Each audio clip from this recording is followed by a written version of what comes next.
Made by the chief? No. Made by the chef. What do they ask? They ask, how do you decide what are the best books to publish? And then they say very kindly, you seem to get it right all the time. Such a great question. Great question. Sorry, chef. I bet if you click on that, it clicks to Stefan McGraw. Yeah. So how do we decide what the best books are to publish? It's a good question. That's our job. So how do we decide that? Do you want to go first this time, just to give George a break? Sure. It's very much done as a group. And I think we have editorials meetings every week where we as a group talk about what we like and what we see in each book and what we have in front of us. And I think that's really helpful because it gives the editor a chance to articulate what he or she finds unique and extraordinary about the book. And then everybody else sort of can comment on it as well. Yeah, that's how it works. And it's interesting, there is a discussion, but it's not democracy. We don't work on the basis of like a consensus or a vote. So it's quite interesting there's a discussion, but it may well be that we'll acquire a book even though 8 out of 10 people in the room really dislike the book or don't see it. But it's just this, we're looking for the strength of reaction, and if somebody loves the book and if they can share that enthusiasm in a way that's persuasive, then we may well want to publish the book, even though the majority didn't get it. We're not looking for a majority rule. Yeah, definitely. It's all about passion and sort of trusting your instincts as well. And I think it's almost like when you're really interested by an idea or a book, then it just all works. Yeah. It's like you can't stop. I think a lot of we talk to our friends outside work all the time about the books that we're working on because it's just so enjoyable and you can't let the idea lie, I guess. Yeah, I use that as a tool.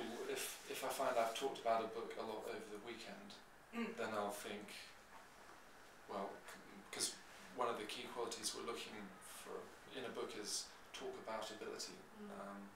And so if we find ourselves talking about the books, we know, well, it's got talk about ability because we just, Even if someone talks, I bought a book last year that everyone hated, and everyone told me they hated it. Yeah. And so I thought, well, at least people are talking about it. I'll tell you what that was. Yeah. No, because the greatest threat is indifference, that we publish a book and the world is completely indifferent to it. So a strong critical reaction is a start. I mean, we don't perversely buy books with a reverse kind of psychology, but it certainly doesn't rule the book out. I mean, so that's how we do it, I guess, isn't it? Like we talk about it and we look for strength of reaction. What else? And then we have to talk about it in-house. And I always say you're sort of a cheerleader, and you have to get people in-house really interested in the book and publicity and marketing and sales, because they have to go out into the world and sort of bring what you're doing in-house editorially. They have to speak about the book outside. So I think it's really important that communication. Yeah, it's kind of making the excitement contagious. Yeah. And I think what's really fun is we publish an enormous range of books, so it's like actually knowing an awful lot about a lot of subjects.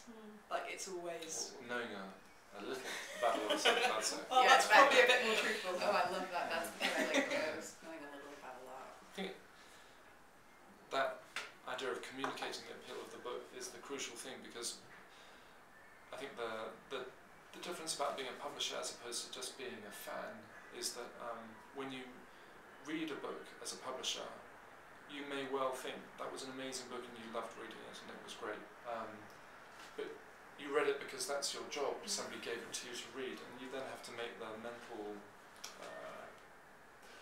exercise of, well, if I hadn't been given it, would I have sought it out? If somebody told me about it, if I'd heard about it, would I have thought, I want to read that? And that's the sort of second question, because it's one thing to respond to your experience of the book, it's another thing to think about, would you be attracted to that kind of experience? Because if a book doesn't have that, It may turn out to be like an amazingly exciting book about Mesopotamian pottery, but if there's absolutely no chance that the public want to read about Mesopotamian pottery, then I think that's a good negative note to end. I'm not going to say anything else then. So I'm going to do that more often. Well, maybe it's not true actually. That's helpful. Well, maybe it's not true because there's almost any subject Well, can depends be on made interesting. yeah, that's why it's good to talk about the writer, isn't it? Because you want to spend time with the writer. Yeah, that's true. Yeah, forget that stuff about Mesopotamian pottery. George, I'm going to put a question to George from Fox Spoilage. Which is your favourite penguin logo? Mine is a dancing penguin.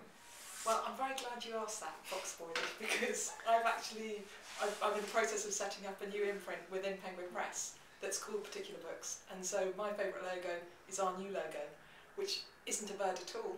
It's actually like an origami rabbit, and it's, I think, annoyingly, I haven't got a prop to show you, so you just... Lack of preparation. Yeah, it's all very instant here.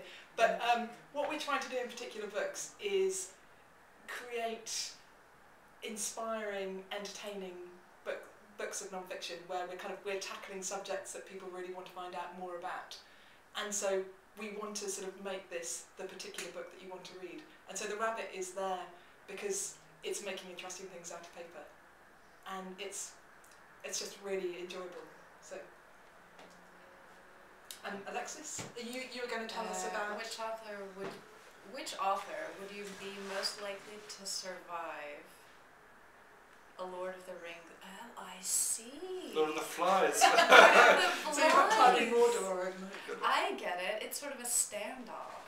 So which author would you be see. most likely to survive a survive standoff a with? Lord of the Flies style Standoff, I get it. stranding with? So it's not that I would be partnered with this person.